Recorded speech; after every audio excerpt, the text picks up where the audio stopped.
Muy buenos días, el tema de hoy es en tiempo de escasez. Vamos al libro de Ruth, capítulo 1, versos 1 al 6.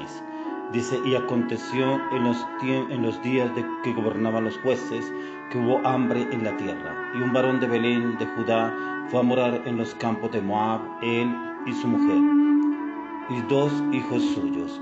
El nombre de aquel varón era Elimelech, y el de su mujer Noemi, y los nombres de sus hijos eran Malón y Kelión, efrateos de Belén de Judá. Llegaron pues a los campos de Moab y se quedaron allí. Y murió Elimelech, marido de Noemí, y quedó ella con sus 2 hijos, los cuales tomaron para sí mujeres moabitas. El nombre de una era Orfa y el nombre de la otra Ruth. Y habitaron allí unos 10 años. Y murieron también los 2, Malión y Kelión. Quedaron así la mujer desamparada con sus 2 hijos y de su marido.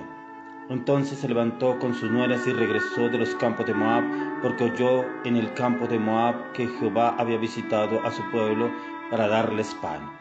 Es increíble cómo en esta historia Dios nos habla lo que le aconteció a Ruth, que ya no tenía necesidad de nada, vivía muy bien con su esposo, con sus hijos y sus nueras, pero cuando vienen las circunstancias, cuando viene la adversidad, que muchas personas no la esperan, automáticamente empieza el proceso, o cambia, o se transforma, o sigue viviendo en la dificultad, sigue quejándose de la situación que está viviendo o del problema que está viviendo. Pero nos damos de cuenta que no fue así con Ruth.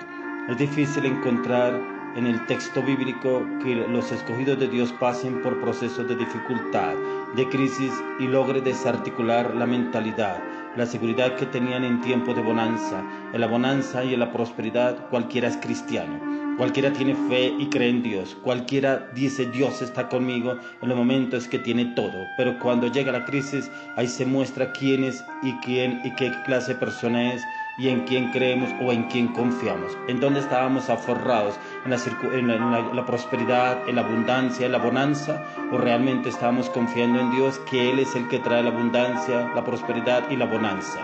Las crisis llegan solas, pero lo importante es que cuando lleguen nosotros tengamos los pies bien puestos sobre la tierra. No dejar de alabar a Dios, glorificarlo y exaltarlo, saber que las crisis tienen principio, pero también tienen un fin, y que son procesos en los que Dios se glorifica. El relato dice que hubo hambre en Belén.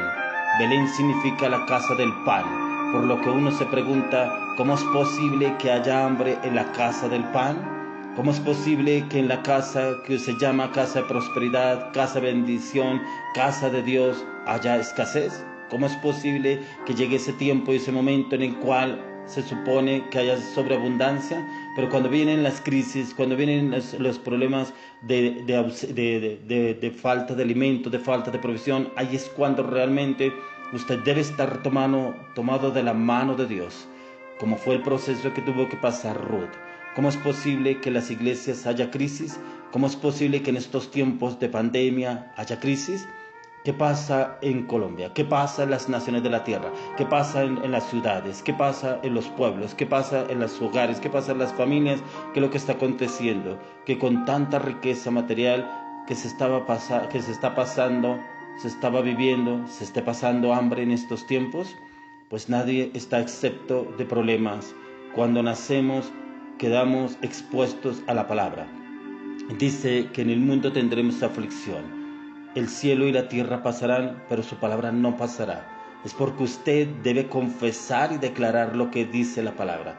Que cuando en su casa haya tiempo de escasez, debe declarar que viene tiempo de abundancia. Porque como lo dice en Filipenses 4:19, dice, mi Dios pues suplirá todo lo que os falta conforme a sus riquezas en gloria en Cristo Jesús. Él nos sobreabundará, Él nos prosperará, Él nos bendecirá, porque Él es fiel a su palabra. Las pruebas son parte del proceso de la vida, viene incluido, pero también está incluida la bendición y la presencia del Dios soberano en la vida humana. No todo es calamidad. Dice la Escritura que Ruth pasó por una crisis tremenda. Perdió a su esposo, perdió a sus 2 hijos, una de las nueras la deja ir. En la crisis muchas veces quedas solo. Nadie te va a querer acompañar, pero aunque tu padre y tu madre te abandonen, el Señor estará presente, Él no te abandonará, Él no te dejará. Sin embargo, Noemí, su otra nuera, le dice, iré contigo, no me ruegues que te deje. Además le dice, tu Dios será mi Dios. Esto es algo que no es normal, no tiene sentido, ya que Ruth tiene que haber visto a Noemí dando gracias en la crisis, y es cuando tenemos que buscar la forma que en los próximos días, en los próximos meses, en los próximos años de vida, como nación, como iglesia, como casa, como familia, como iglesia, que aún en la adversidad damos gracias a Dios, que Dios no es culpable de lo que pasa y que le servimos no por lo que Él nos da, sino por el amor y por el trato que Él nos da, por su misericordia. Como lo vemos, así hasta las pérdidas tienen sentido. También habrá hambre en la casa del pan, en Belén, pero Dios no nos va a abandonar. Estamos en un mundo de desafíos, en un tiempo en el cual usted se tiene que transformar y cambiar en la plenitud del Espíritu Santo. No importa lo que usted es, sino lo que tiene. Lo que podemos sembrar en los corazones va a prevalecer. Pablo era un hombre con muchas cargas y pruebas, pero nos dice en 1 Corintios 10:13, no os ha sobrevenido ninguna tentación que no sea humana, pero fiel es Dios, que no os dejará ser tentados más de lo que podéis resistir, sino que dará también juntamente con la tentación la salida para que podáis soportar. Es porque los problemas los vamos a tener siempre, pero fiel es Dios, ya que si tú estás pasando por una necesidad o tienes una enfermedad, cualquiera que sea tu situación, fiel es Dios. Fiel es Dios, que te va a dar la victoria y la conquista en todo lo que estás viviendo. Proclama, declara, confiesa, profetiza la palabra y la promesa que Dios te ha dado, y Dios te dará la victoria, así como Dios lo hizo con Ruth. Como lo hizo con Ruth y con Noemí, que las llevó a cambiar sus circunstancias en provisión y en bendición, y aún a bendecir a una nación. Así Dios quiere hacer contigo, en bendecir tu vida, tu casa y tu familia, y por qué no una nación. Solo prepárate y espera y confiesa su palabra, y Dios te dará la victoria en todo, en el nombre de Jesús. Amén y amén.